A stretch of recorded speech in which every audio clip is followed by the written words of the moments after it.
أعوذ بالله من الشيطان الرجيم بسم الله الرحمن الرحيم যে মহান আল্লাহ তাআলা আপনাকে আমাকে দয়া করে মায়া করে দুনিয়াতে বেঁচে রেখেছেন, সেই মহান আল্লাহ তাআলার দরবারে শুকরিয়া জ্ঞাপন করছি।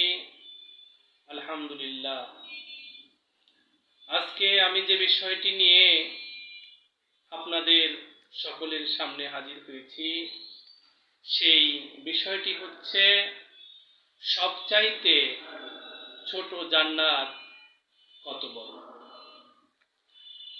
আল্লাহ তাআলা হাদিসে বর্ণনা করেছেন, সবচাইতে ছোট জান্নাত এই পৃথিবীর 10টি পৃথিবীর সমান। আমরা সবাই সুবহানাল্লাহ বলি। জান্নাত এক ব্যক্তি গুনাহগার এবং নিভু নিভু আমল নিয়ে তাকে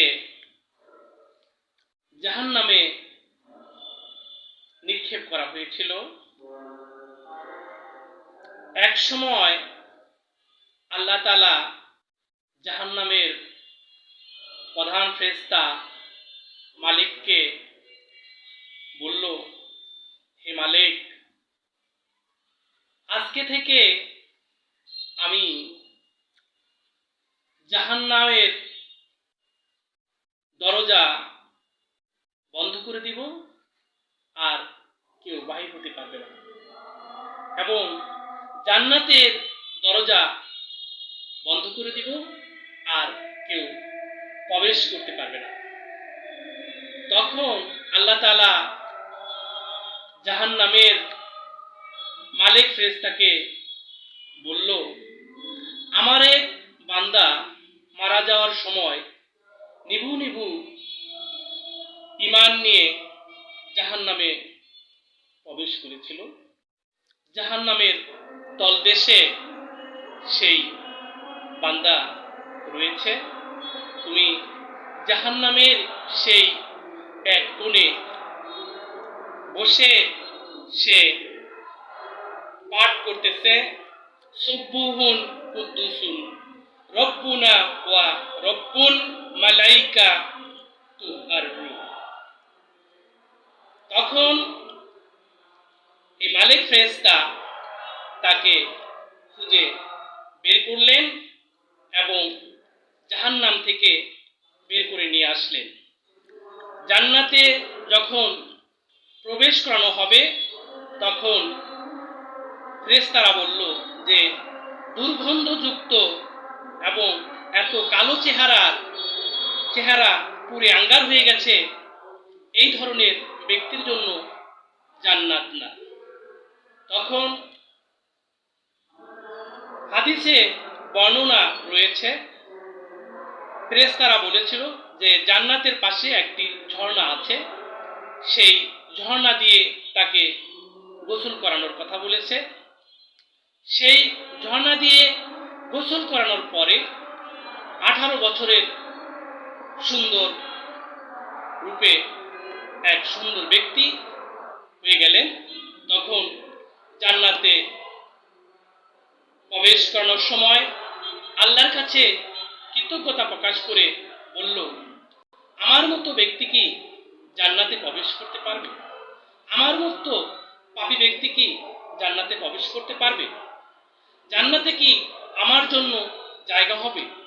আর যদি জায়গা হয় তাহলে কতটুকু জায়গা হবে? তখন আল্লাহ তাআলা ফেরেশতার মাধ্যমে তার কথার উত্তর দিয়েছেন। তখন ফেরেশতারা বলেছেন যে তোমার জন্য যে ছোট জান্নাতটি রয়েছে, সেই জান্নাতটি এই পৃথিবীর 10টি পৃথিবীর সমান। তোমাকে সেই জান্নাতের মালিক করে দেওয়া হবে। সুবহানাল্লাহ। আল্লাহ আমাদেরকে সবাইকে জান্নাতে যাওয়ার তৌফিক দান করুন এবং আমরা সর্বোপরি আল্লাহর কাছে তওবা করব, নামাজ পড়ব। আল্লাহ পাক তওবাকারীকে, পরিপূর্ণ তওবাকারীকে পছন্দ করেন। আমরা সকলেই আল্লাহর কাছে ক্ষমা চাই। আমরা আল্লাহর কাছে জান্নাতের একজন মালিক হিসাবে আল্লাহর কাছে প্রার্থনা করতে চাই যেন আমাদেরকে জান্নাতের মালিক করে দেন। আল্লাহ, তুমি মহান, তুমি আমাদের আশা থেকে নৈরাশ করো না। আমি সর্বোপরি আবারও বলবো, আমরা সবাই নামাজ পড়ব, আল্লাহর কাছে যাব, আল্লাহর রহমতের ছায়ার নিচে আমরা থাকতে চাই, আমরা বেহেশতবাসী হতে চাই, আমরা জান্নাতুল ফেরদাউসে যেতে চাই। আল্লাহ আমাদের দোয়া যেন কবুল করে। আল্লাহ, আমি সর্বোপরি আজকে আমি আমার কথা শেষ করছি। আসসালামু আলাইকুম ওয়া রাহমাতুল্লাহি ওয়া বারাকাতুহু।